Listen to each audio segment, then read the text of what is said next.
메이저 ML 컨퍼런스 워크숍에 AI 제너레이티드 리서치 페이퍼가 저건 억셉 돼요. 될 것인가? 돼요. 저도 될 것 같아요. 저는 왜 되냐? 리뷰어 퍼포먼스가 리뷰어 퀄리티가 너무 떨어졌다.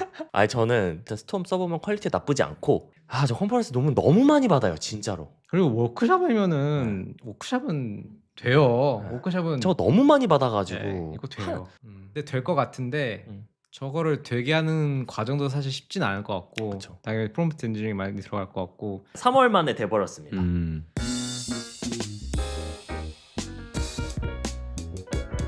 안녕하세요. 호스트 제이씨님이 신혼여행 출타 관계로 인맥으로 모셔왔습니다. 저는 LLM 개발자 겸 연구자 겸 강의를 하고 있는 노토라고 합니다. 반갑습니다, 여러분. 사카나 AI라는 곳에서 AI 사이언티스트를 만들었었고요. 그 사이언티스트가 쓴 논문이 어디 실렸냐면 ICLR.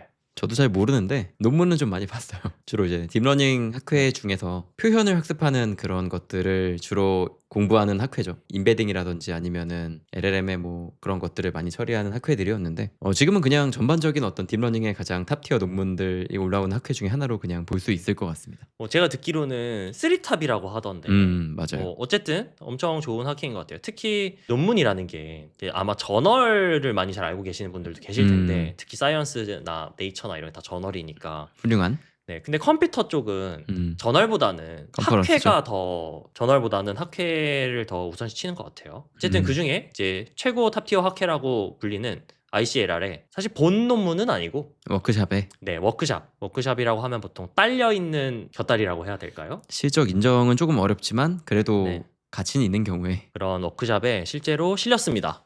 정확히는 출판이 된 건 아니고 억셉은 받았는데 AI가 출판한 거라서 진짜 퍼블리시는 안 했다. 억셉만 통과했다. 억셉은 됐는데 이제 위드로우를 할 예정인 그런 네. 상황이라고 볼 수 있겠죠. 네네. 그래서 여기에 이 리뷰어 가이드라인, 이 실제 ICLR 학회 리뷰어 가이드라인에 보면은 Free AI Generated Paper가 섞여 있다. 그래서 애초에 AI로 쓴 논문이 리뷰어들한테 공지가 갔어요. 섞여 있다고. 그러면은 이 리뷰를 하는 사람들이 어쨌든 AI가 쓴 건지 아닌지 쓴 게 있을 수도 있다는 걸 인지하고 리뷰를 했는데도 어쨌든 억셉 받은 거죠. 그렇네. 43개 서브미션 중에서 3개가 이제 AI 페이퍼였는데 작은 실험으로 우리가 준비를 했으니까 그냥 한번 잘 해봐라. 네, 리뷰 한번 잘 해봐라. 네, 카나 AI라는 곳에서고요.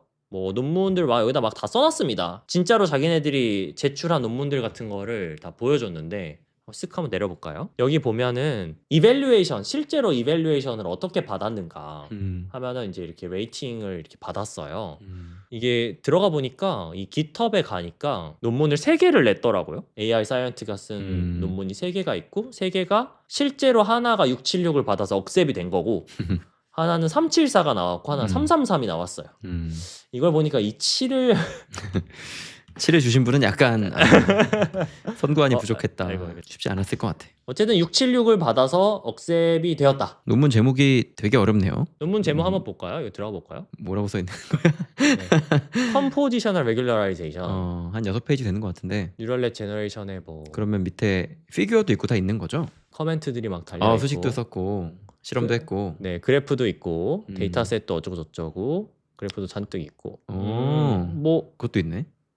서플멘터리 부록도 있네. 조금 짧긴 하지만 투식 있고 익스페리멘탈 셋업 네, 실험은 뭐 이런 식으로 했다. 뭐 그냥 뭐 이 정도? 실험은 네. 진짜로 한 거죠? 모르겠는데요. 하지 않았을까요? 네, 했겠죠? 아니, 이 그래프를 뭐 가라로 만들진 않았겠죠? 물론 당연히 실험은 했겠죠. 네. 아니 저도 의심이 들어가지고 했는지 아닌지 사실 우리가 알 수는 없잖아요. 그렇지만 이제 서비스를 만드신 분들의 가이드라인을 보면 우리는 실험까지 자동화하는 거를 만들었다고 하니까 거기까지는 이제 된다고 봐야 될 것 같긴 합니다. 아무튼 이런 논문을 제너레이트해서 쓴 거고요. 네, 이것도 있네요. 자기네 논문을 따로 한번 평가를 해봤어요. 그랬는데 터라 나쁘더라. 뭐 그런 내용. 3, 2, 3, 5, 4, 4 뭐 이런 식으로 주는 이거는 내부적으로 평가한 거란 얘기죠? 네, 내부적으로 평가를 한 거고 보면은 뭘 잘못했는지 여기 이렇게 써 있거든요. 자기네들이 평가했을 때 잘못한 것들을 여기다 이제 다 써놨더라고요. 이거 한번 보죠. 이 LSTM 베이스드 뉴럴넷을 썼는데 LSTM이라는 게 이제 NLP 쪽을 해보신 분들은 다 보셨을 엄청 유명한 구조잖아요. 이 LSTM에다가 이 레퍼런스를 달아놨는데 사이테이션을 이안 굿펠로우라는 분을 달아놨어요. 근데 이안 굿펠로우도 엄청 유명한 분이잖아요. 이분 뭐 하셨던 분이죠? 딥러닝 북. 이분이 LSTM을 이제 사이테이션을 잘못 달았다는 거죠. 실제로는 이제 이런 사람을 달았어야 되는데 잘못 달았다. 97년 논문을 달아야 된다고? 진짜 옛날 논문을. LSTM이니까 LSTM 네. 최초는 그랬을 수도 있을 것 같아요. 되게 오래됐네. 그런데 이게 억셉됐다고요? 이런 거 이제 제대로 달고 안 달고를 하긴 리뷰할 때 우리가 저런 것들을 다 하나하나 잘 보지 않기는 하는 것 같아요. 물론 이제 중요한 논문들이나 정말 유명한 논문들은 저런 걸 보긴 할 건데 네. LSTM까지는 보지 못했던 것 같은 그쵸. 너무 옛날 논문이라 그랬던 네. 것 같기도 하고. 그래서 이런 거는 충분히 적발될 수 있을 수준의 실수인데도 적발되진 않았고 억셉이 맞아. 되었다. 맞아요. 그 리뷰 해보셨어요? 저 많이 해봤죠. 그쵸. 많이 알고 가끔씩 네. 재미로. 대원생 때 보통 많이들 하잖아요. 박사들은 많이 하잖아요. 그죠? 네. 뭐 저도 이제 해본 경험이 있는데 음. 리뷰를 워크샵, 티어의 워크샵, 탑티어의 워크샵의 리뷰 프로세스가 얼마나 빡셀까 했을 때 사실 그렇게까지 빡세지는 않다. 간접적으로 이제 이런 거를 느낄 수 있는 여러 거죠. 가지 그런 정황들이 있죠. 그리고 사실 요즘 논문이 너무 많이 나오기 때문에 리뷰어가 좀 모자란다는 그런 얘기들도 많이 하고 ICLR 리뷰어인데 ICLR 제출 경력이 없는 사람한테 리뷰어가 한다든지 그런 경우들도 있어가지고 정말 어려운 작업이 될 것 같기는 합니다. 그리고 요즘에 아무래도 이제 얘네들을 포함해서 얘네는 공개적으로 AI라고 했지만 제가 봤을 때는 말 안 하고 AI를 써서 논문 낸 사람 많을 것 같거든요. 챗GPT의 도움은 당연히 많이들 받을 것 같고 그쵸. 뭐 어쨌든 AI가 쓴 논문이 진짜로 뚫었다. 그럼 여기서 이제 생각을 해볼 만한 거는 AI가 쓴 논문이 일단 논문의 본질에 대해서 생각을 한번 해보죠. 네, 좋은 논문일까? 이거에 대해서 생각을 해보면 저희가 지금 논문이 실렸다. 여기에 초점을 맞추고 있지만 사실 논문의 본질은 내용이 얼마나 가치가 있느냐. 그렇죠. 학술적으로 얼마나 가치가 있느냐. 네, 진짜로 어떤 세상의 발전에 기여를 얼마나 했느냐 이런 게 제일 중요한 거잖아요. 그렇죠. 근데 좋은 저널이나 좋은 학회에 실리는 논문은 좋은 논문일 확률이 높지만 사실 정확히 일치하지는 않다. 그렇기는 합니다. 그쵸. 저도 이제 학생 때 기억이 나는 게 우리의 목표는 항상 좋은 곳에 논문이 실리는 게 제 목표였어요. 그런데 진짜 세상에 많은 기여를 한 어떤 방법들 이런 논문이 그렇게 좋은데 안 실려 있는 거예요.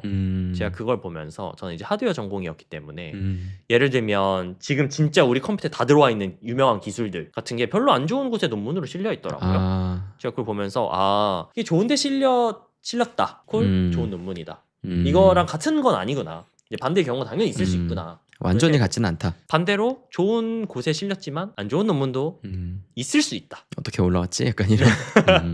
왜냐하면 리뷰도 사람이 하는 거기 때문에. 이게 정말 학술적인 어떤 점수가 있어가지고 이거를 평가해가지고 학술적인 어떤 임팩트가 이 점수 이상 되면 억셉 이런 게 아니고 사실은 리뷰어를 통과하는 게임 같은 거니까. 리뷰어를 통과했을 때의 어떤 논문들의 전반적인 성능은 기여도는 논문마다 좀 많이 다를 수 있다는 거는 확실히 리뷰어가 매기는 판단에 따라 많이 주관적으로 개입이 되니까 그렇게 볼 수 있을 것 같아요. 그렇죠. 결국 컨트리뷰션을 우리가 가치라고 책정을 하면은 컨트리뷰션이 얼마나 될까. 그리고 사실 하나 의문이 드는 게 하나 또 더 있어요. 이제 얘네 제가 뭐 논문 자세히 보진 않았지만 분명히 실험을 열심히 했을 거거든요. 그렇죠. 그럼 얘네는 논문을 어떻게 썼을까? 하면은 이런 식으로 썼다고 하더라고요. 얘네들이 만든 AI 사이언티스트의 어떤 동작, 먼저 아이디어를 LLM이 플래닝을 하고요. 그 다음에 실험을 어떻게든 해서 실험을 해요. 그 다음에 뭐 스크립트라고 하는 거 보면은 코드겠죠? 그럼 이제 데이터가 나올 거고, 그 다음에 그걸로 페이퍼를 쓰고 자기가 한번 리뷰를 해보고, 리뷰가 별로면 다시 개선해서 아이디어 만들고, 이 과정을 반복했다고 하는데 과연 이 익스페리먼트가 정말 신뢰도 있게 똑바로 되었을까? 제가 이거에 대해서 좀 의문이 있긴 합니다. LLM이라서요? 아니요. 그냥 이건 사실 논문 전반적인 프로세스에 대한 이야기인데 사실 논문들이 실험을 정말 모두가 똑바로 했을까? 이거에 대해서 의문이 사실 있잖아요. 그렇죠. 뭐 아마 학계마다 많이 다를 것 같은데 분야마다 많이 다를 것 같아요. 실험을 정말로 똑바로 했는가에 대해서는 사실 실수를 할 수도 있는 거고 그쵸. 고의적으로 좀 데이터를 조작을 했을 수도 있는 거잖아요. 조금씩은. 네. 과연 여기는 얘네가 제대로 했을까? 오히려 LLM이 하고 아무도 개입하지 않았다고 하면 더 정직할 수 있지 않을까라는 정직은 할 수도 AI 있는데 옹호론자의 말을 좀 해볼 수 있는데 뭐 얘가 이제 의도를 아, 가진 건 아니지만 네. 실수할 수도 있잖아요. 실수할 수는 있죠. 코드가 정확하지 않다든지. 네, 데이터 뭔가- 잘못 나올 수도 있잖아요. 근데 저도 과거에 그런 경험이 있어요. 음. 논문 쓸 때 음, 제가 실험을 하고 음. 데이터를 뽑는데 데이터가 잘 나온 것 같아요. 근데 사실 제가 실수를 했던 거예요. 디버깅을 하다 보니까 아. 나중에 뭐지? 뭐 데이터를 섞었다든지. 네, 잘못 통계를 잘못 냈다든지 음. 이럴 수 있잖아요. 저는 그때 뭐 구현을 좀 제가 잘못했었는데. 랩미팅 할 때 그런 일 가끔 있었죠. 그쵸. 그럼 이제 사실 당연히 실수할 수 있는 건데 그쵸? 그런 거를 이제 어떻게 잘 검증을 했을까 이런 것들이 좀 의문입니다. 맞아요. 그래서 특히 컴퓨터 쪽은 다행스럽게도 오픈 소스가 되게 활성화가 잘 되어 있기 때문에 코드를 다 공개하면 사람들이 재현을 해볼 수가 있잖아요. 재현이 안 되면 뭔가 문제가 있는 거죠. 재현할 수 있는 이제 제반의 어떤 논문이라든지 소스코드나 이런 것들을 잘 만들어 놔야 된다라고 하는 그런 규정들이 있는 학회들이 많이 있으니까. 아무튼 뭐 이렇게 잘 만들었다. 네, 잘 잘 뚫었다. 만들었다. 근데 여기에 이제 신뢰성에 대한 의문이 사실 하나는 더 있습니다. 이 사카나 AI라는 회사가 스캠 의혹을 받는 나쁜 전적이 하나는 있습니다. 얘네가 쿠다 엔지니어라는 거를 만들었어요. 이 쿠다라는 거는 GPU, 엔비디아 GPU 코딩하는 그런 플랫폼이죠. 플랫폼이자 언어이자 이런 건데 AI가 쿠다 코드를 잘 짜서 옵티마이즈를 했더니 좋은 쿠다 코드가 나왔더라. 그래서 우리 AI가 개쩐다. 뭐 이런 거였는데 커널 단을 뜯어 고쳤다는 얘기. 네, 그렇죠. 그런 건데 여기 보면 그래서 막 이야기가 있습니다. 우리는 어떻게 했네. 진짜 큰일 했네. 그래서 실제로 엄청 많이 빨라졌다 이런 얘기가 있거든요. 그랬는데 진짜 코드를 한번 뜯어보니까 뭔가 잘못된 거예요 이게. 그리고 뭐 자세히 보진 않았는데 Check the Verification Sandbox 정말로 코드를 잘 짜서 빠르게 속도를 최적화를 잘하고 이렇게 잘 해야 되는데 자동 검증을 하다 보니까 그 검증을 통과를 했지만 실제로는 검증이 잘못된 거죠. 그러니까 해킹한 거, 리어드 해킹하는 거랑 비슷해요. 사실은 통과는 했지만 똑바로 진짜로 잘 짠 건 아니었. 그래서 이제 스캠이다. 어디 이딴 거를 좋아졌다고 이렇게 올리느냐.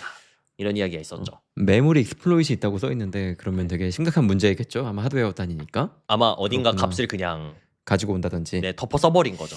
그러면 결론적으로는 이제 잘못된 논문으로 판별이 된 거. 이거는 페이퍼가 있나 모르겠네요. 어쨌든 자기네들이 광고한 얘네가 잘했다고 했지만 사실은 아니더라. 근데 이게 불과 2월이거든요. 네. 얼마 안 됐어요. 이거 얼마 안 된 일이에요. 2월에 실수를 했지만 그렇기 때문에 4월에 한 거는 진짜가 되지 않을까요?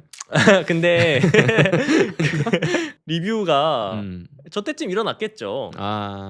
이미 한참 전에 AI 사이언티스트 논문 내서 하긴 제출하고 그렇구나. 그런 과정을 억셉을 한 거는 네, 훨씬 전이니까. 아니, 그 제출한 건 훨씬 전이니까 네, 그렇죠. 좀 걱정되긴 하네요. 약간. 네, 네. 그래서 과연 정말 신뢰도 있게 잘 실험까지 잘했을까에 대해서 의문이 있기는 하다. 또 사카나 그 아까 얘기해주신 거 만든 사람 사카나 AI의 창업자가 이제 최초의 그 유명한 트랜스포머 논문의 공저자 중에 한 명이기도 하죠. 어텐션 이즈 언유닛 말씀하시는 네, 거죠? 맞습니다. 근데 저 사카나 AI는 그 기반이 일본이더라고요. 네, 일본 회사예요. 혹시 지원하나요? 아니요.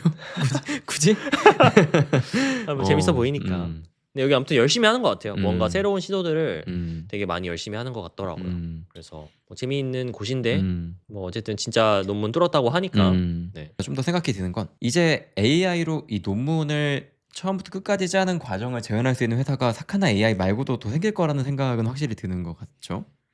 그럼요. 굳이 네. 이 회사만 할 수 있는 기능이 아닌 것 같아요. 이제는 앞으로 굉장히 많은 논문들이 정말 이렇게 AI로 많이 써지게 되면 나중에는 리뷰어가 그것도 분간해내야 되는 그런 역량이 필요하지 않을까 이런 생각이 드는데 굳이 분간을 해야 되나요?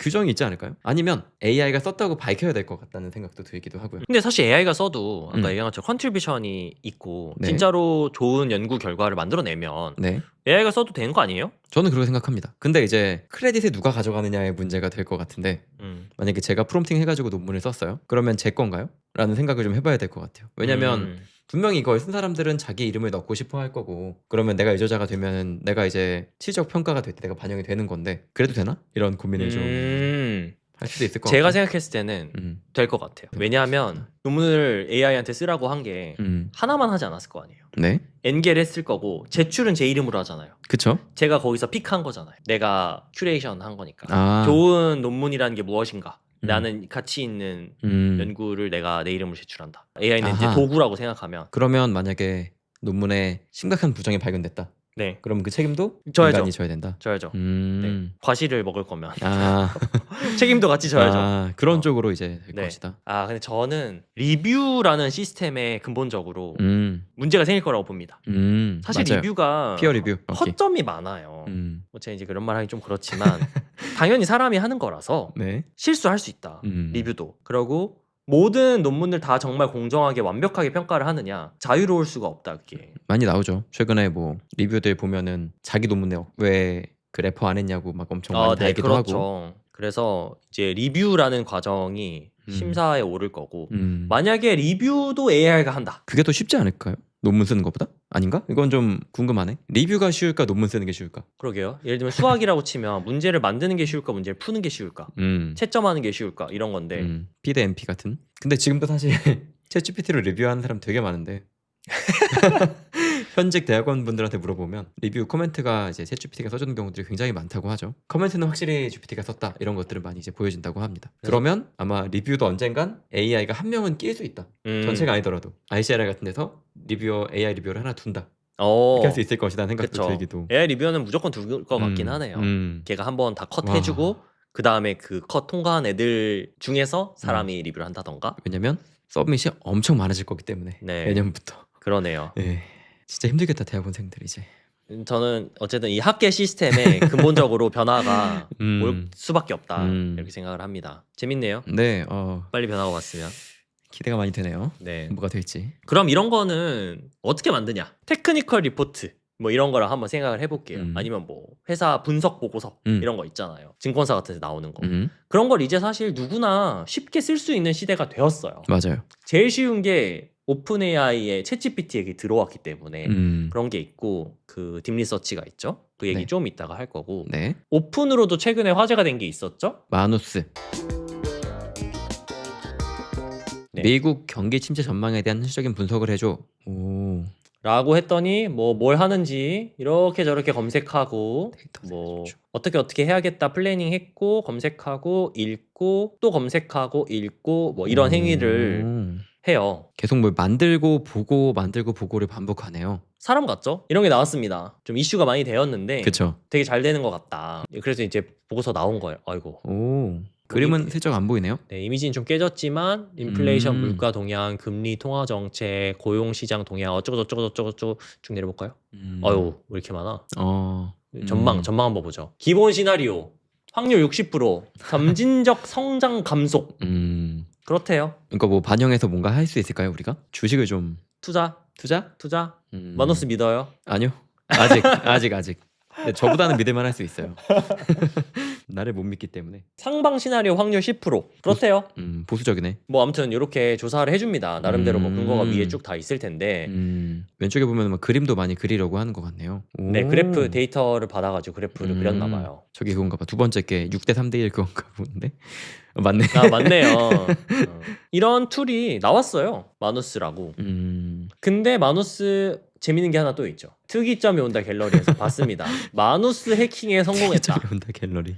그럼 저건 어떻게 만들었을까? 우리가 마누스 얘기를 한 것도 이거 똑같죠. 사카나의 AI 사이언티스트는 어떻게 만들었을까? 어떻게 놀고 있을까? 이거에 대한 이야기인데, 마누스가 어떻게 동작하는지가 해킹이 되어서 다 뚫렸다 그래요.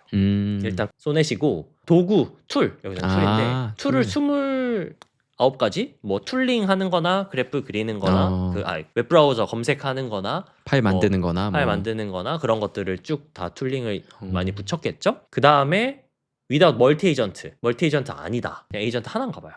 사실 뭐 에이전트가 뭐 멀티든 하나든 뭐 크게 중요하진 않은 것 같고, 뭐 이런 것들이 있는데, 이게 이제 왜 뚫렸냐, 어떻게 뚫렸냐 하면은 마누스한테 네 거 잘 정리해가지고 내놓으라고 일을 시켰더니 지꺼 코드를 다 주더라. 그래서 어떻게 동작하니 다 뚫렸다. 저기에 있는 폴더가 아마 마누스의 프로젝트 안에 들어있었던 파일 시스템 안에 들어있는 코어 같은 부분인가 봐요. 그렇겠죠, 아마도. 네, 진짜 마누스 구현체겠죠. 네. 근데 거기 있는 코드를 그냥 그대로 써주더라. 그거 아세요? GPTS? 그게 이제 그 챗GPT 처음 나왔을 때 개인화된 걸 써주겠다고 해가지고 만들어주던 그런 서비스가 있었는데, 거기도 이제 우리가 이런 것들을 많이 만들었거든요. 옛날에 코딩 전문가 이런 거 만들 때 안에다가 예시 코드 넣어주고 이런 거 많이 했었는데, 그것도 옛날에 초창기에는 우리가 너 가진 코드 다 내놔 그럼 다 알려줬거든요. 저도 옛날에 그래가지고 많이 해봤어요 그런 거. 전 옛날에 거기다가 네. 전 야구를 좋아하기 때문에 야구 데이터를 다 넣어놨거든요. 근데 그게 사람들이 데이터 보여줘 그럼 다 보여주는 거예요. 로우 데이터를 그 CSV 같은 거를. 그러면 안 되잖아요. 그래서 그때 어떻게 했냐면 프롬프트에다가 너는 절대로 파일을 넘겨주면 안 돼. 이런 거를 위에다가 적어놨어요. 막 그 무슨 인셉션에서 본 무시 네. 트레이닝하는 것처럼 너는 파일을 주면 안 돼. 이거는 뭐고 이건 내 정말 소중한 재산이고 이런 거 써놨단 말이에요. 그런 것들을 했다면 안 걸렸을 텐데 아마 이거는 약간 그런 근데 면에서 그것도 제가 이제 프롬프팅 할 때 유저로서 위에 써져 있는 거는 다 잊고 내놔 맞습니다. 하면은 하기도 하잖아요. 금방 뚫리죠. 약간 약한 방식인 것 같아요. 보안에 되게 중요한 문제인데 그래서 최근에 뭐 하시는 분들 들어보면은 프롬프트에 가기 전에 막아야 된다. 그렇죠. 가고 난 다음에는 네. 방법이 없다. 네. 이렇게 보는 경우도 많이 있어요. LLM 들어가기 전에 한번 검수를 하고 가야 된다. 아니면 출력 직전에 딥시크처럼. 딥시크는 마지막에 말하다 갑자기 한번 끊잖아요. 네. 잘리잖아요 가끔. 네. 그런 것처럼 이상한 질문하면 갑자기 말하다 말고 네. 하는 경우가 있는데 네. 그런 것들처럼. 뭐 이런 게 마누스고요. 오픈 AI도 비슷한 게 있죠. GPT-3를 포함해서 최근에 제가 정말 잘 쓰고 있는 게 하나 있는데 딥 리서치 요거를 키면 됩니다. 여기다가 아까 마누스 우리 리플레이한 거 뭐였죠? 그거 한번 해볼까요? 저희도? 그러면 저희 프롬프트를 이렇게 써볼까요? 이 뒤에다가 분석을 시나리오별로 확률하고 같이 알려달라고 해보겠습니다. 해보면 어떨까요? 똑같이. 해볼게요. 딥 리서치는 항상 이렇게 되묻습니다. 무조건 한 번씩. 저는 이게 진짜 좋은 것 같아요. 왜냐하면 잘 일을 시키는 게 되게 중요한데 강제로 대화형으로 무조건 지시를 잘 하도록 만들어주는 거기 때문에 2025년, 향후 5년 관심 있는 주요 요인은 구분하지 말고 다 조사해. 이렇게 한번 해볼까요? 네, 좋습니다. 해보죠. 네, 그럼 얘도 이제 어떻게 하는지 나옵니다. 얘는 잠깐 기다리죠. 딥 리서치는 그럼 어떻게 만들었을까? 개인적으로 저는 이게 경험이 너무 좋거든요. 너무 좋은데 제가 이걸 또 봤습니다. 유튜브에 노하우. 오픈 AI 딥 리서치 팀. 그래서 이분들 여기 두 분 계신데 이 두 분들이 이제 딥 리서치 팀이거든요. 이분들이 이제 인터뷰하는 영상이 나와 있어요. 그래서 이분들이 이걸 어떻게 만들었는가 이거에 대한 이야기가 좀 있어요. 참고로 이거는 이제 세콰이어 캐피탈이라는 채널의 트레이닝 데이터가 이 프로그램 이름입니다. 팟캐스트 프로그램 이름인데 여기 올라와 있고요. 무슨 얘기를 하나요, 보통? 이 채널이 진짜 좋아요. 왜 좋냐면 이 세콰이어 캐피탈을 잘 모르시는 분들이 있으실 것 같아서 세콰이어 캐피탈 아시나요? 네, 조금. 큰 손이죠? 네. 네.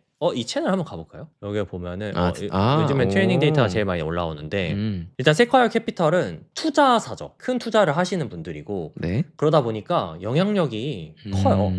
주로 AI 얘기밖에 없네. 젠슨 황도 계시네. 네. 처음에 이거 네. 이 열 때 요거 채널 열면서 뭐 네. 키노트하고 이렇게 행사를 한번 했었거든요. 네. 화려한데요. 화려하죠. 네. 장난 아니에요. 네. 제피어도 있고. 오. 앤드류 이 사람들 부른다고 다들 오겠어요? 오. 세콰이어가 부르니까 가야죠. 대단하시네요. 네, 큰 손이시기 때문에 그러다 보니까 이 세콰이어 캐피탈에서 이제 쇼를 주기적으로 쭉 하는데 들어봐야겠습니다. 네네. 여기 이제 많이 나오는데 노암 노암 브라운 브라운. 네 아하. 이것도 있고 그 오원에 관한 만든 음. 사람들 나와가지고 오원에 대한 이야기 하는 것도 있고 일단 기본적으로 오픈 AI 분들이 이렇게 여러 번 나오는 쇼가 그렇게 많지 않은데 많이 나옵니다. 이거를 계속 봐야겠는데요? 네. 진짜 좋은 게 많네. 아무래도 돈 줄이시기 때문에 아, 이분들이 부르면 나와야죠. 뭐 이런 느낌이에요. 네. 네, 여기서 질문하면은 대답 그래도 가능한 최대한 잘 해야죠. 뭐 이런 느낌이에요. 노하우들 같은 게 많이 풀려요. 딥 리서치 사람들이 이제 어떻게 만들었는가, 어떻게 미래를 보고 있는가, 어떻게 만들었느냐 하면은 그 마누스도 해킹 당해서 이제 풀렸는데 네. 사실 그냥 에이전트란 말이에요. 그렇죠. 네, 그냥 구체적으로는? 에이전트를 잘 쓴 거예요. 그냥 사실 구현 난이도가 그렇게 어렵냐 하면은 잘 만드는 건 어렵겠지만 물론 절대 시도도 못할 그런 건 아니에요. POC 레벨까지는 만들 수 있다. 네. 쉽게. 근데 이제 딥 리서치는 그 O3였나? 그거를 파인 튜닝 했다고 하더라고요. 그래서 아마 조금 다른 것 같아요. 그리고 뭐가 이제 어렵고 뭐가 주요했느냐 뭐 이런 듯한 뉘앙스의 질문에 대해서 좋은 데이터를 잘 만드는 게 진짜 어렵더라. 학습시키 이런 식으로 조사하고 뭐 이런 식으로 데이터를 걸러야 되고 뭐 이런 것들을 학습 아마 시켰겠죠? 그런 것들 데이터를 만드는 게 진짜 어렵더라. 특히 제가 이제 이런 걸 만들어 보면서 제일 어려웠던 건 검색 결과를 10개를 띄우라 그러면 띄워주긴 하는데 그중에 뭐가 중요한지를 잘 모르는 경우들이 굉장히 많이 생기는 것 같아요. 특히 그렇죠. 이런 거는 최신성이 굉장히 중요한데 검색 엔진은 최신 검색이 잘 아닌 경우들도 있잖아요. 그러면은 얘네들이 막 이상한 걸 보고 답변하게 되면 되게 곤란해지는데 얘네들은 그런 것도 거의 없는 것 같더라고요. 딥리서치 같은 거 보면. 그냥 지금 돌리고 있는 거 한번 나왔으려나? 볼까요? 네, 분석 중. 보죠. 네, 여기 보면 음. 서치 2025 리세션 시나리오, 로이터닷컴, 소프트 인베스토. 랜딩과 리세션의 가능성을 따져보고 있어. 웰스파고는 42%랑 28%래. 오, 좋은데요? 근데 뭔지는 설명이 더 있구나. 여기는 자세히 설명돼 있네요. 확률을 계산하고 있다. 시키는 대로 하고 재정 있습니다. 정책 변화와 어쩌고저쩌고. 내용들을 조금씩 요약하면서 이제 모으고 있는 것 같은 그런 네, 느낌이네요. 네, 내용 모으고 그 결과 보고 어떻게 음. 할지 자기 의사 같은 거. 마침 이제 답안을 작성하려고 한다. 끝나가나 봐요. 되게 생각을 많이 하네. 아무튼 뭐 이렇게 동작을 합니다. 근데 제가 음. 이거 진짜 많이 썼는데 요새 최근에 음. 쓰다 보면은 음. 완벽하진 않아요. 특히 계속 변화하고 음. 옛날 거는 새로 나온 정보에 의해서 가치가 없어지고 이런 거를 판단해야 되고 이런 것들, 사람들의 어떤 관심이 계속 이동하는 것들, 그런 것들은 최신성을 잘 조사를 하지는 못하더라고요. 그것까지는 완벽하진 않더라고요. 그러니까 뭐 몇 달 전에는 사실이 아니었는데 지금은 사실인 것들, 이런 것들에 대한 구분이 좀 어려울 수 있다. 그렇습니다. 근데 확실한 거는 저도 이제 제가 잘 아는 분야, 제가 열심히 공부를 하고 있는 분야에 대해서는 시간을 더 쓰면 제가 저 딥리서치보다 잘한다라고 얘기를 할 수 있겠지만 현재 기준으로 제가 잘 모르는 분야, 제가 검색하는 것보다 얘가 더 잘해요. 그거 확실한 것 같아요. 네, 확실히 검색을 그리고 어디서 하는 걸까요? 저게 빙에서 하는 건가 대부분? 얘는 마이크로소프트 거니까 빙에서 하지 않을까요? 그럴 것 같죠? 그것이 좀 사실 마음에 안 들긴 하죠. 약간 네. 네이버 검색도 해달. 왜 웃으시죠? 그러면은 네이버 저기 검색 안 뭐 되시나? 네이버에 툴이 있겠죠. 뭐 아직은 없을 테지만 곧 나오겠죠. 아무튼 여기 돌아와서 네. 이제 이분들이 그런 얘기를 합니다. 데이터가 진짜 중요하다. 근데 익히 알고 있는 내용이긴 하지만 데이터가 진짜 중요하다. 또 한번 확인할 수 있었던 계기가 되었던 것 같고요. 그다음에 이제 올해 어떤 식으로 무언가 많이 나올 거냐 했을 때 명확하게 이렇게 얘기를 하더라고요. 에이전트다. 무조건 에이전트 쏟아져 나온다. 에이전트가 뭐 어떻게든 많이 나올 거다. 딥리서치도 마누스도 AI 사이언티스트 사실 다 에이전트예요. 그렇죠. 에이전트의 해가 될 것이다. 그런 얘기를 많이 하고 있습니다. 보죠. 출처 22개 7분 걸렸음. 경기 침체 가능성 분석 25년 초 기준 어쩌고 저쩌고. 저런 거는 대부분 사실이죠. 왜냐면은 출처가 있으니까 대부분 이런 포인트들 4.25, 4.5 이런 것들. 어디 있죠? 실제로 최근 미국 중 증시는 큰 폭의 조정을 겪었고 관세로 인한 경기 둔화 가능성. 찾았네. 좋습니다. 이거 출처 한 번만 보죠. 3월 12일 최신 기사 찾았네. 그쵸. 괜찮네요. 숫자까지 써 있었으면 좋았을 텐데 현 시점 기준으로 네. 그거는 안 나왔지만 그래도 잘했다. 네. 비슷하게 간다. 경기 둔화 소프트 랜딩 40%, 아까 60%였죠? 마누스는 리세션 25에서 30. 심각한 경기 침체 10%, 확장 지속 20%. 그렇대요. 그리고 꽤 굉장히 근거가 많이 있을 거죠, 사실은. 네. 우리가 자세히 읽어본다면. 확장 지속되는 낙관적 시나리오 한 번만 볼까요? 실업률이 34%면 완전 고용에 가까운 수준이에요? 3에서 4%가 아닐까요? 그렇구나. 3, 4번. 아마도. 아마 내 그렇겠다. 생각에도. 그렇겠다. 네. 이런 게 좀 아쉽긴 하네요. 그쵸. 아마 마크다운이라서. 생산성 혁신, 인공지능 자동화. 리포트 같네, 확실히. 쓱 한번 읽어봤는데 네. 좋다. 진짜 잘 써준다, 진짜로. 근데 한번 읽어보면 완전 많은 정보가 담겨 있네요. 네, 70년대 말부터 80년대 초 볼커. 이거 슈카 선생님 채널에서 많이 보던 말인데. 네, 잘했다. 잘했다. 좋습니다. 네. 이 정도면은 어디다가 좀 같이 읽어도 되겠어요. 내놓고. 그쵸. 아는 척 좀 하고. 아, 아니 뭐 대부분의 사람들이 네. 이쪽 분야 전문가가 아니면은 과연 이거보다 좋은 리포트를 사람들이 써낼 수 있을까? 그쵸. 과연 인간들 중에 몇 프로나 이거보다 더 좋은 리포트, 이게 논문이라 치고 우리가 이거 리뷰한다고 생각하고 나쁜지 아닌지 판단할 수 있는 능력 가진 사람이 얼마나 될까 우리 세상에. 진짜 얼마 안 될 것이다. 내 분야로 한번 넣어가지고 치밀하게 한번 까보고 싶긴 하네요. 그래요? 이건 잘 모르겠으니까. 한번 해볼까요? LNOS 졌지에 대해서 네. 조사를 시켜봤었는데. 네. 이건 우리가 보면 알 수 있겠다, 그쵸? 그렇죠. 직접 점수화와 페어와이즈 비교입니다. 제가 이제 전 이거 다 읽고 네. 제가 한번 해봤으니 제 용도로 썼던 거니까. 네네. 보면은 틀린 말은 없는데 네. 들어가야 할 말이 누락된 건 좀 있어요. 아. 내가 생각했을 때 이게 좀 중요한 것 같은데 아하. 이런 게 좀 빠져있네? 그런 거는 조금 아쉽기는 하다. 아무래도 모아서 정리해 주는 거니까 네. 그럴 수 있겠네요. 이런 거 LLMS 저지할 때 어떤 평가를 하느냐? accuracy, consistency, coherence, creativity. 이거는 약간 이제 주로 보고서나 논문 같은 걸 보고 답변해 줄 것 같죠? 이거 여기 있네요. 아카이브는 근데 아카이브는 접속이 안 돼. 그래요? 저 이상한 사이트만 되고 네. 아카이브 자체는 아마 접속이 안 된다고 계속 나오더라고요. 그래도 네. 뭐 근데 못 보는 건 아니니까 많은 경계전으로 그래서 네. 아마 아니야 이건 괜찮은 것 같아요. 그러면 뭐 아카이브도 잘 되는 것 같고 네, 아무튼 뭐 이렇게 잘 아무튼 된다. 네, 잘 된다. 네, 딥리서치 개쩐다. 훌륭하다. 진짜 딥리서치가 최근에는 프로인가요? 플러스? 네. 플러스 프로? 이게 이제 $20짜리 챗GPT가 있고 플러스 요금제 300, 300 200달러. 200달러? 음. 200달러짜리가 있잖아요. 네, 그건 플러스 요금제. 저는 이제 200달러짜리 쓰고 있는데 저도 딥리서치가 이제 200달러짜리에만 원래 되다가 이제 20달러짜리도 되거든요. 진짜 이것 때문에 200달러가 하나도 안 아깝다. 그런 생각을 했어요. 왜냐면 내 시간을 진짜로 많이 단축시켜 주니까. 그리고 퀄리티도 올려주고. 네. 그래서 정말 하나도 안 아깝다 이런 생각을 했었는데 2,000달러? 3,000달러? 박사 네. 과정. 네. 그거 뭐죠? 얼마 전에 보니까 샘 알트만이 AI 에이전트를 박사 과정급으로 만들 거라고.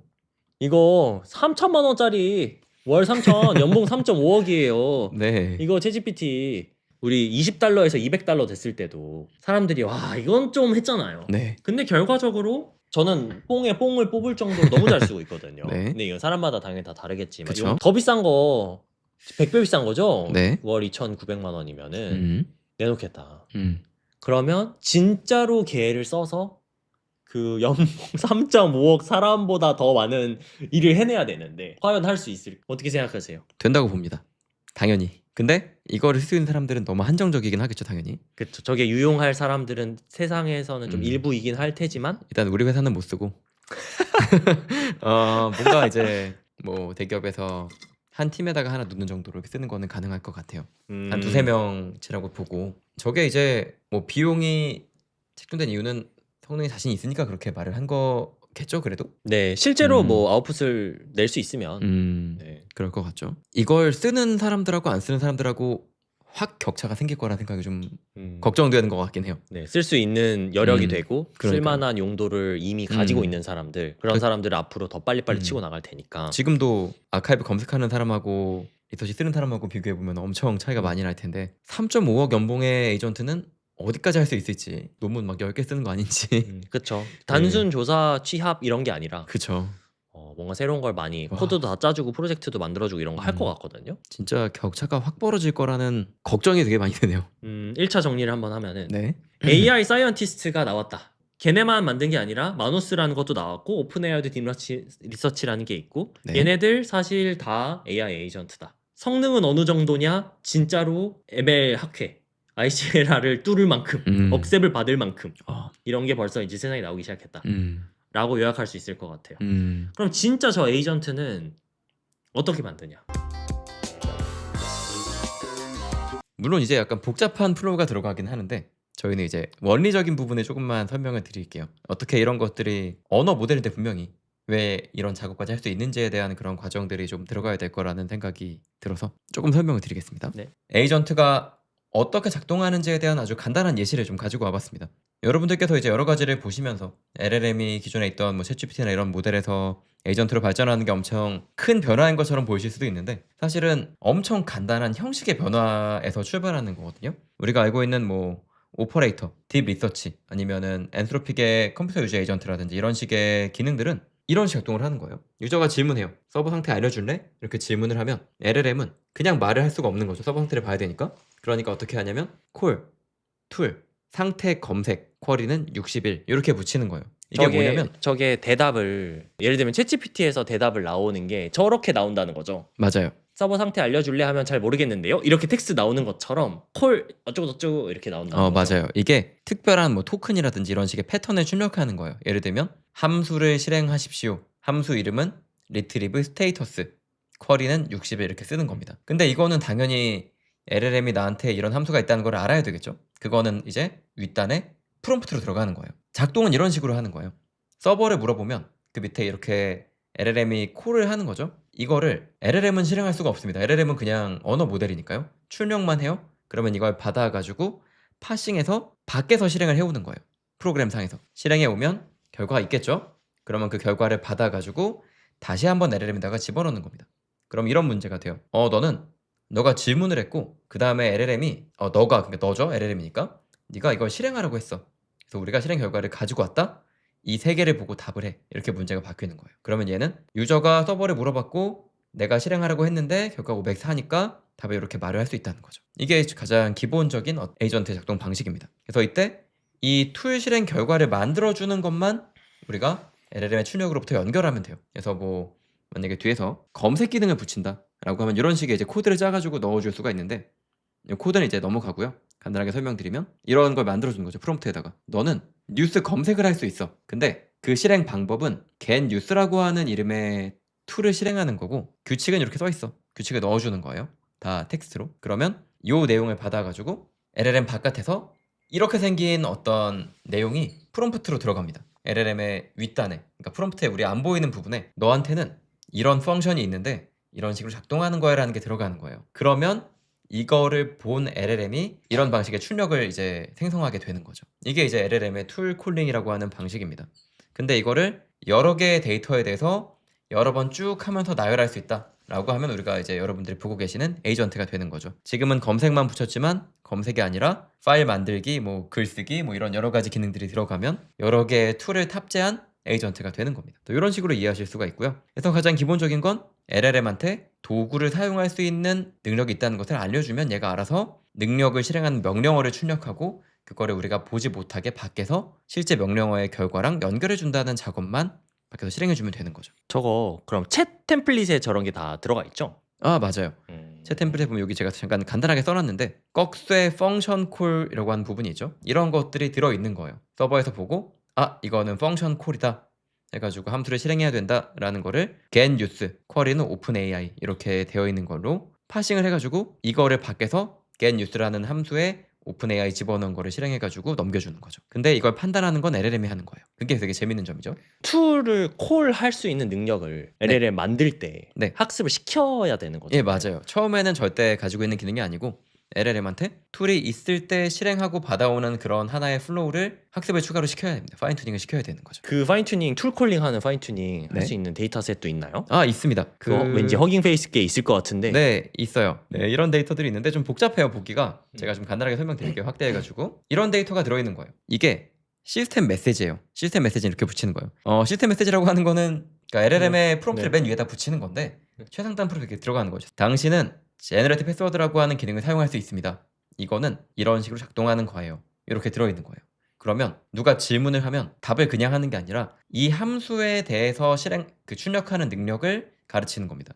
너는 이런 함수가 있으니까 이렇게 출력해라 라고 하면 그 기능이 연결되어 있는 대화의 전체 내역을 가르치는 거죠. 이거를 많이 배우고 나면 함수 실행 결과 받아서 답변 이거를 쭉 이해할 수 있는 거죠. 이거 시스템 프롬프트에 들어가는 거군요. 네, 맞아요. 아하. 그래서 툴이 그렇군요. 많아지면 그걸 구분하는 것도 이제 포함해야 네. 되는 거죠. 네. 필요한 경우에 이런 경우에는 툴 콜을 한다라는 네, 거를 그렇습니다. 데이터 그냥 대화 이 기록들 같은 걸 쭉 다 가지고 있다가 네, 맞아요. 학습한다. 근데 저 딥리서치 같은 경우는 이런 식의 작업을 굉장히 길게 하는 문제가 되는 거죠. 그렇죠. 그러니까 어렵겠죠, 훨씬? 네. 툴 콜하고 받고 툴 콜하고 받고 저런 쭉 긴 우리가 방금 해본 그 딥리서치 제 탐색했던 그 과정 전체를 하나의 데이터셋이라고 치면은 네. 그 데이터를 이제 n개를 다 만들어 놓고 걔네를 학습하는 걸 했겠다. 맞아요. 분명히 그랬을 것이다. 네. 이런 식으로 우리가 좀 유추할 수 있네요. 그래서 궁금한 거는 아마 쟤는 저희보다 훨씬 더 많은 데이터를 보기 때문에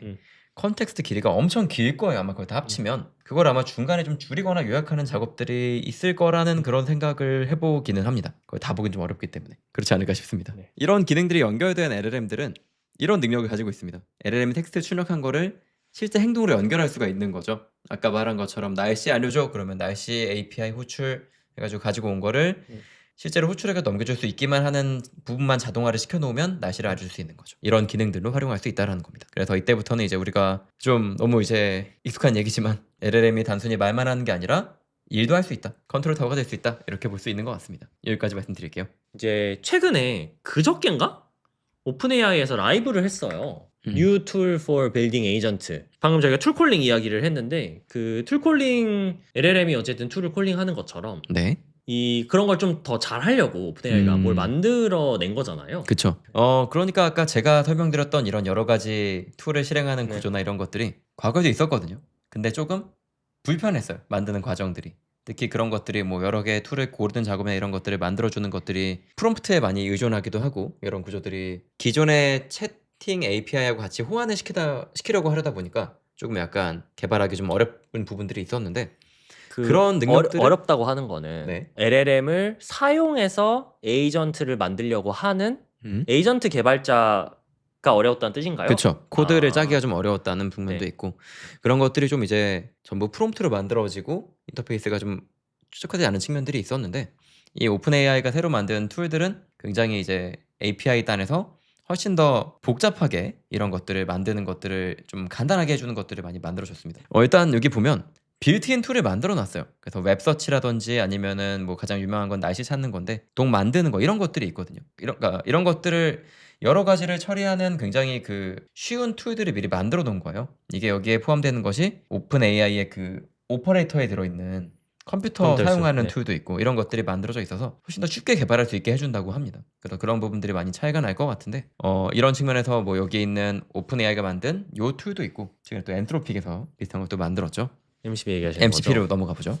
엔트로픽에서는 작년에 나왔죠, 이거? 네, 이거 모델 컨텍스트 프로토콜이라는 게 나왔는데 네, 지금 나온 지 한 4달 정도 됐어요. 네. 요새 이게 커서에도 들어왔고요. 이 프로토콜 이야기들을 사람들이 많이 관심을 가지고 만들고 네. 있으시더라고요. MCP 같은 경우는 기본적인 작동 방식은 툴콜이랑 비슷하거든요. 근데 여기는 이제 어떤 구조를 만드는 게 핵심이냐면 저희가 지금 만들었던 이런 여러 가지 구조들을 아까는 저희가 LLM한테 직접적으로 툴을 달아주는 걸 했어요. 뭐 너는 인터넷 검색할 수 있어 이렇게 넣어주는 거였다면 지금부터는 LLM은 바깥에 있고 LLM과 서버의 통신으로 바꿀 겁니다. 앞부분을. 그러면 서버가 그때그때 LLM 요청을 받아가지고 필요한 클라이언트 단에 있는 소스들을 바로 해결해 줄 수 있게 해준다는 거예요. 여기서 LLM이 어디 있어요? LLM은 에이전트가 호스트에 있어요. 그러니까 호스트가 클라이언트랑 같이 붙어 있으면 호스트가 이제 LLM이 붙어 있는 거죠. 얘가 요청을 하면 프로토콜에 의해서 서버한테 가는 거예요. 그럼 서버가 여러 개가 있으면 해당 서버에 들어가서 연결되어 있는 툴이라든지 데이터소스를 연결해가지고 가지고 오는 거죠. 그러면 그걸 활용해가지고 답할 수 있는 거예요. 이게 그러면 DB도 되고 파일 시스템도 되고 그렇게 할 수 있는 거죠. 그러면 이 자리가 LLM 에이전트. LLM일 수도 있고 커서일 수도 있고.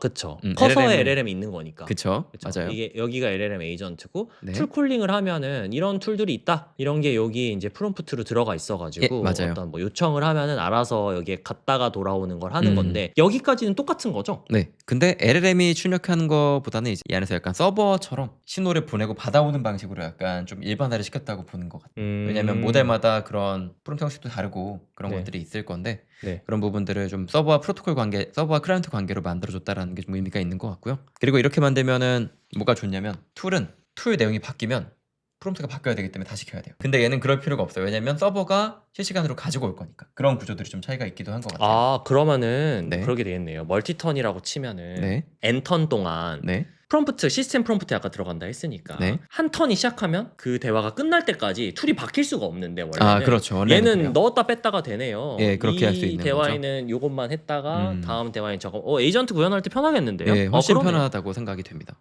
그러네요. 네. 그러면은 얘는 어떤 MCP를 쓸 것인지 LLM이 어떻게 판단해요? 프롬프트에 안 들어가요? 그거는 들어갈 거예요. 근데 그게 들어갈 건데 그런 부분들을 이제 여기 내부적으로 코드로 만들어주는 거죠. 그래서 LLM과 통신하는 이런 단계들의 코드들이 있는데 그 서버나 클라이언트를 따로 만들어 놓는 거예요. 그러면은 클라이언트에 해당하는 정보를 보면은 이렇게 세션을 만들어 놓는 단이 있고 이렇게 해가지고 커넥션을 만들어 놓는 부분이 있는데 여기서 각각의 어떤 스크립트에 해당하는 것들을 연결해주는 그런 작업들이 들어가요. 이런 식으로 서버 단에서는 전부 API 호출한 함수를 만들어 놓는 거예요. 그러면 이거를 LLM이 통신할 수 있는 방식으로 만들어준다는 과정이 들어가는 건데 이거는 다시 툴콜이랑 똑같아요 거의. 근데 이거에 대해 통신하는 그런 과정들을 서버에서, 그러니까 클라이언트에서 이때는 이 서버를 실행해야겠다 이런 것들을 이제 동적으로 라우팅 해주는 거죠. 지금 얘기하신 건 호스트 얘기하시는 거죠? 네, LLM, 맞아요. LLM 네, 호스트? 맞아요. 음. 그래서 이런 기능들을 만들어주는 건데 이거를 기존의 툴콜링을 만들 수 없다는 건 아닙니다. 만들 수 있는데 좀 더 일반화된 쉬운 방식을 제안했다라고 하는 거죠. 근데 이거는 MCP도 물론 이제 훌륭한 기능이지만 뭐 랭그래프에도 있고 그렇죠. 랭그래프에서 원래 이런 거 다 했었잖아요. 그렇죠. 그래서 그런 것들을 랭그래프만 하진 않겠다라고 보는 것 같아요. 일반적으로 봤을 때는. 그래서 얘가 뭐 특별히 엄청 다른 게 있다고 하면 그건 있어요. 클로드 데스크톱 앱하고 호환이 됩니다.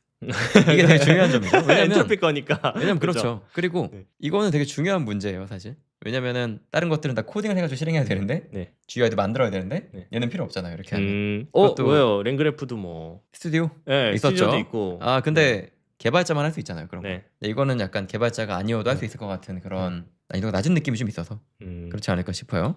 네. 아무튼 이런 기능이 있다고 하면 우리는 이제 우리 서버에 들어가가지고 DB 보고 만들어준 애라든지 이런 거 하는 거는 되게 쉬울 것 같다는 생각이 듭니다. 커서 많이 쓰시나요? 저 커서 요새 엄청 많이 쓰죠. 아 요즘 뭐 거의 네. 생산성의 혁신이 이루어지고 있는데. 네, 진짜로 너무 좋아가지고 저 딥리서치로 한번 쫙 정리하고 네. 커서로 넘겨가지고 네. 거기 연결된 클로드한테다가 일을 시키면 어. 그냥 진짜 제 시간을 엄청나게 줄여줍니다. 음. 많은 것들을. 근데 뭐 모든 일을 다 해주지는 못하는 것 같아요. 음. 당연히 실수도 많이 할 수 있고 그렇기 네. 때문에. 그렇지만 어쨌든 뭐 옛날 같으면 제가 직접 열심히 다 했어야 되는 것들을 엄청 많이 시간을 단축시켜준다. 비용은 많이 안 드나요? 비용요? 비용은 뭐 딥리서치가 훨씬 비싸죠. 아 API 사용에 비하면. 네, 음. 그쵸. API 사용은 일단 돈 진짜 얼마 안 들고요.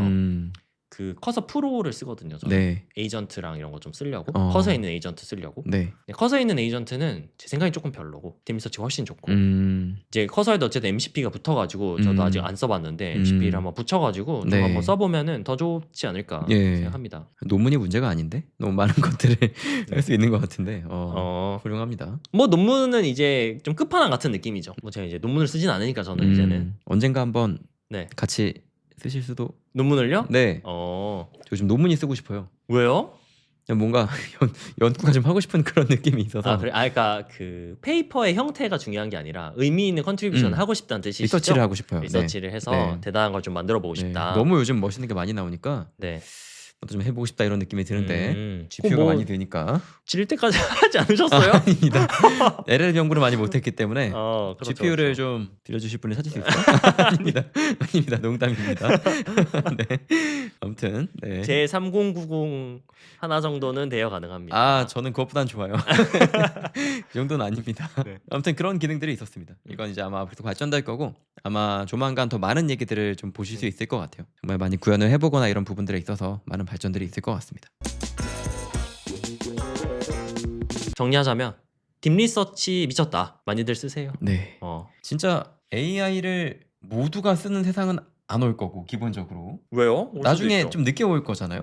당분간 안 올 텐데. 그러면 AI의 어떤 뭔가 되게 생활 방식 자체를 그냥 다르게 만들 거라는 그런 걱정이 좀 되는 것 같아요.